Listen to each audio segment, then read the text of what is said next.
Hi, I'm Andrew Jenkinson and welcome to the Caravan Industry channel.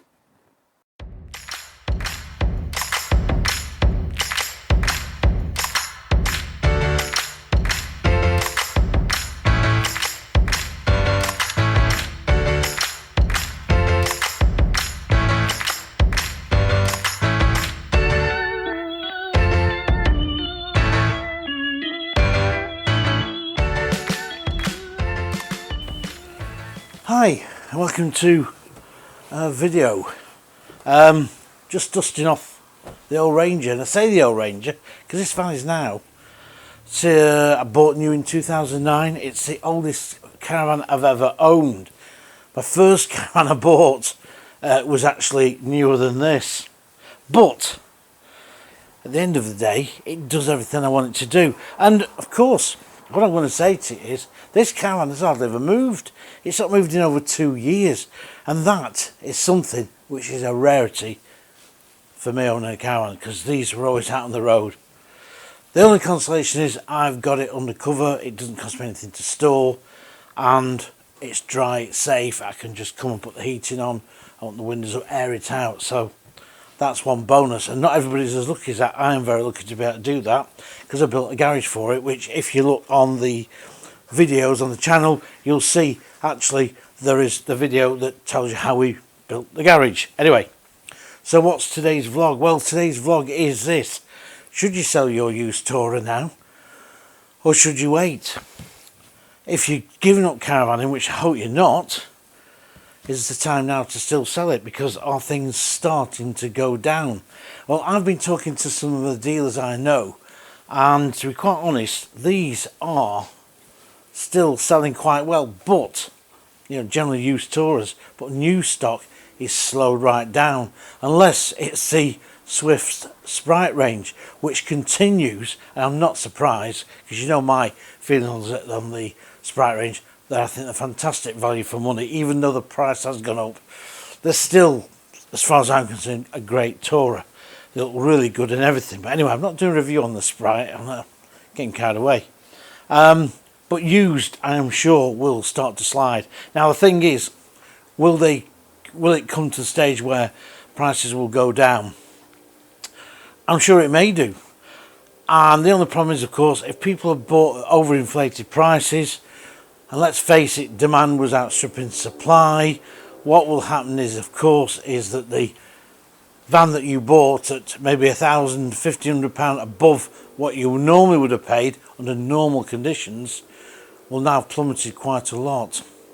So you might be in for a little bit of disappointment, depending on what sort of Tourer it is, of course, and what brand and what model, because obviously, like cars, some are still more in certain demand than others. If you've got a foreign touring van, you might find that it's been hit quite hard if it's not a make such as Adria. Adria still, because they're long established, they will still hold their prices quite well, because a lot of caravans know Adria.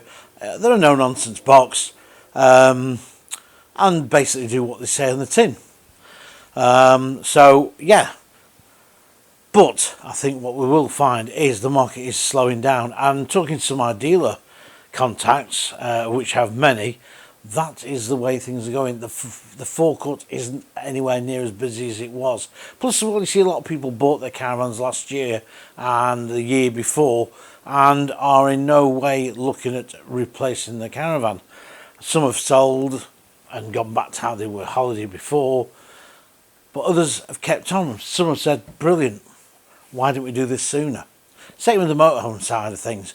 Again, demand will stay quite keen on that, because there's been a shortage of new stuff, which has meant a shortage of good used stock. So motorhome sales are still quite good on that score, and still holding the prices. Again, for 2004, in decent order, 4 berth, you're probably talking about 24 grand. That's a lot of cash for a motorhome that's, 18 years old basically. But how does it leave us? Well, the static caravan market, again, is still very buoyant. I've not heard too much of a problem on sales dropping on that, as I have new Tourer sales have taken a little bit of a dive. And it was inevitable. This industry is a roller coaster. you take advantage while it's up there, and then when it drops, you make sure you got a few quid in your back pocket as a dealer, manufacturer, to get you through the bad low bits until it then always picks up again. So we shall have to see what happens. My advice is still probably to still look around. Some of the dealers' forecourts I've seen have started just to get a bit more choice, and doing a lot of stuff for Practical Caravan, which is 55 years old now as we speak. I'll say about that and again in a minute. I do a lot of used buys. I'll see lots of vans on the forecourt, and it has been very difficult to find these vans over the last 12 months because obviously they've been sold and gone. But as I say, things will change. Practical Caravan, 55 years old, I've just said. Look out for in that. I do a lot of the used buy in there, used buyer. I also do 4 used buys and the state of the market there. Plus as well, I've got a new tourer in there. I think it is the Calypso Caretta, which is a Turkish caravan, which is different. It might not be everyone's cup of tea, but it's different. You know what I mean? We've got something lightweight. Somebody might want, 20 grand. It's got a few bits and pieces in it, and it's different. But back to Practical. We've done a bit of a thing on 55 years of how things have changed. I've written that, and I've looked a bit at the future. And also they mentioned, I think, the latest book in there, the Touring Caravan, 100 Years of Towing, which is readily available still, of course. It only came out a few months ago. So please look at ordering either online, Amazon, or go to the History Press and order direct from the publisher. So yes, Practical Caravan, I've been writing for 26 years this year now for Practical. I've done 30 years writing for this industry and motorhomes and the static caravan and park home market. So I've got a vast amount of knowledge which I like to try and get across on the channel and also in the magazines. So again, it's a case of really, check out the videos I do.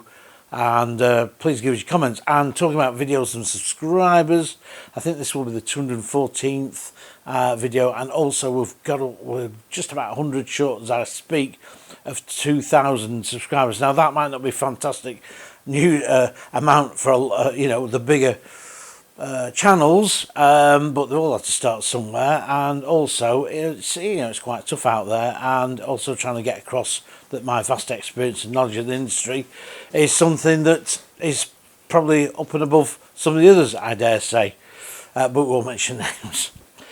And what have I been doing? Well, I've been at Coachmans 2023 trade review. Don't look for anything startling, nothing fantastically changed. It's pretty much business as usual. A few new layouts, which I have done some reviews on, and hopefully will be coming on the channel very shortly as soon as I get the green light from Coachman. I'm pretty sure I will do. But as I say, bits of upgrades, like things like the new Aldi boiler for the heating system, and also some of the little bits and pieces like silver sides thing on the Arcadia is something else that's been upgraded. And yeah, I mean, they're very, very nice. Coachman, as we know, make a quality product. They've had a massive rise in sales, and they're looking at expanding production. Also, their motorhomes hopefully will now start to filter into dealers too. So we shall see how that happens. They're very expensive. They're on a Mercedes chassis cab. Don't know if I'd really want to be bothered about having my motorhomes Mercedes chassis. I think the Peugeot and also the Fiat are just as good. I think they're great. I've driven them many times over the years, and I think they're a comfortable, good quality cab for a lot less money. And of course, we mustn't forget the old Ford Tranny either. Again, another good unit. So we'll have to see what happens on the state of the market. I'd like to hear your views as per norm. It's always good to hear, and I'm hoping to bring you some more 2023 news on what's going on in the industry. It's a very tricky year again. It's going to be very different. We don't know what's going to happen. Right, well, I think I shall give this a bit of a dust off. And what I want to do, let's just quickly before I go, is that I want to show people how to actually keep their Touras clean, because a lot of people doing this thing on YouTube, but to be quite honest, some of it is like, yeah, right, it's a bit debatable. But I would like to show you how you get your Tourer looking like something like, and your windows, because we know windows scratch. So I want to bring some of those videos probably over the couple of months. I've been wanting to do that for a while, but you know, I really would like to get those onto the channel and show people how they can keep the windows relatively scratch free. You can't totally keep them scratch free because of obviously the material, and how to keep your ABS and GRP fronts looking good too. And I don't mean by sticking a Protect cover, although other covers are available over the front, which has become the fashion, may I say. You might debate that. If you get these really good wash polish, get some polish on them, and okay, they get mucked up, but they'll wash off very, very easily. And at the end of the day, a cover will only protect the front, it won't protect the sides and the back, where you get all the drag and it throws everything up at the back, which is rather annoying, but it happens, and that's how it is. That's aerodynamics for you. So I will show you polishing, how to keep these things cleaned up. Anyway, that's for another day.